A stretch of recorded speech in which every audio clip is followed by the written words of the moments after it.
Hello বন্ধুরা, আসসালামু আলাইকুম। সবাই কেমন আছেন? তো গ্রামের বাড়ির বিকালটা বা একদম সকালটা যে কত সুন্দর, যারা আসলে গ্রামে থাকেন তারাই বুঝতে পারেন যে কতটা সুন্দর।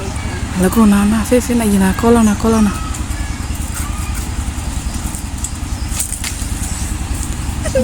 চাবা কোন খারাপ চায়নি চায় না।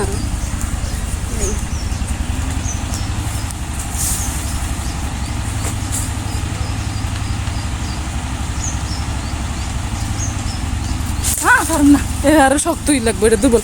সালিমাটি হালে কি অবস্থা করছে। তো আজকে বিকালে হচ্ছে আমাদের থোর খেতে ইচ্ছা করছে। এটাকে অনেকে আবার মোচা বলেন, আমরা থোর বলি। তো এই থোরটা আমরা কিছুতেই ফাটতে পারছিলাম না, অনেক কষ্টের পরও ফাইনালি আমরা এই থোরটা ফাটতে পারছি। এই গাছটা অবশ্য আমাদের না, পাশের বাড়ির, সেই জন্য আমরা একটু ভয়ে ভয়ে ছিলাম, দেখতেছিলাম যে পাশে থেকে কেউ দেখে কিনা। তো ফাইনালি আমাদের থোরটা পাড়া হয়ে গেছে। আমি, সুমাইয়া, খাদিজা আরো অনেকেই মিলে থোরটা পাড়ার চেষ্টা করছিলাম। তো আমরা পারছি, কিন্তু এটা নিতে পারছি না, তুলতে পারছি না। অনেক কষ্টের পরে এটা আমরা তুলি। তো খাদিজা নিয়ে চলে আসে এই থোরটা, আর এটাকে আমরা কাটবো। আপনারা সাথেই থাকুন, দেখতে থাকুন। তো এখন হচ্ছে আমরা থোরটা নিয়ে যাচ্ছি, আর এটা হচ্ছে আমরা বিকালবেলা হচ্ছে অনেকে খাওয়া দাওয়ার পরে একটু বিশ্রাম নেয়। তো আমরা হচ্ছে এখানে দুষ্টামি শুরু করে দিয়েছি। আর সময় হচ্ছে ডাব খাবে, সেই জন্য নারকেল গাছ থেকে ডাব পাড়ার চেষ্টা করছে, কিন্তু ওর মতো মেয়েকে আর ডাব পারতে পারে? কিছুতেই পারে না। কোন সাথে আছে?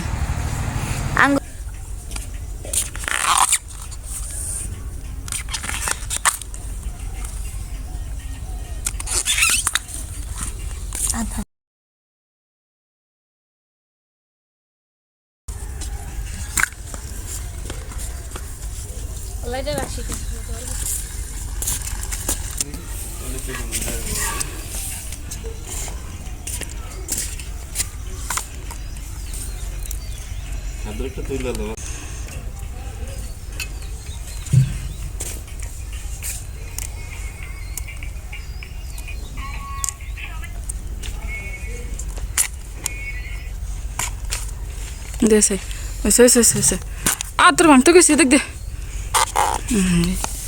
শাপলা হয়েছে, কি সুন্দর।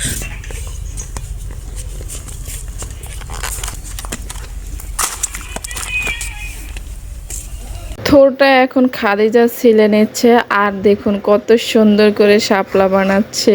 আমার বোন বলে কথা, একটু আদ্র গুণ না হলে কি হয়।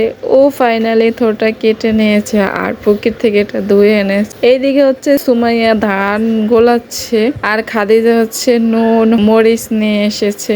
এরকম কলা পাতায় করে কারা কারা খান বা খেয়েছেন অবশ্যই কমেন্টে জানিয়ে যাবেন। আমরা তো প্রায় খাই। তো এখানে হচ্ছে আমরা থোরটা ভাগাভাগি করে খাচ্ছিলাম, আর খাদিজা হচ্ছে সবাইকে খারাপ দিচ্ছে, আর ও হচ্ছে লাস্টে ভালোটা খাবে, সেই জন্য আমাকে একটু দিয়েছে।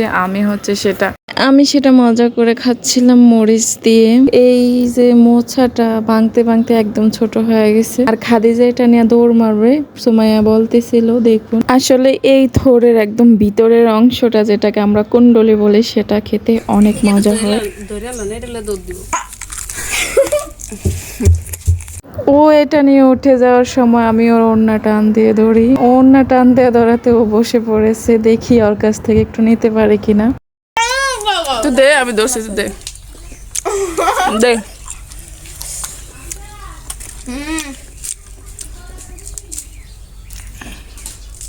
কি অবস্থা করে এটা তুই?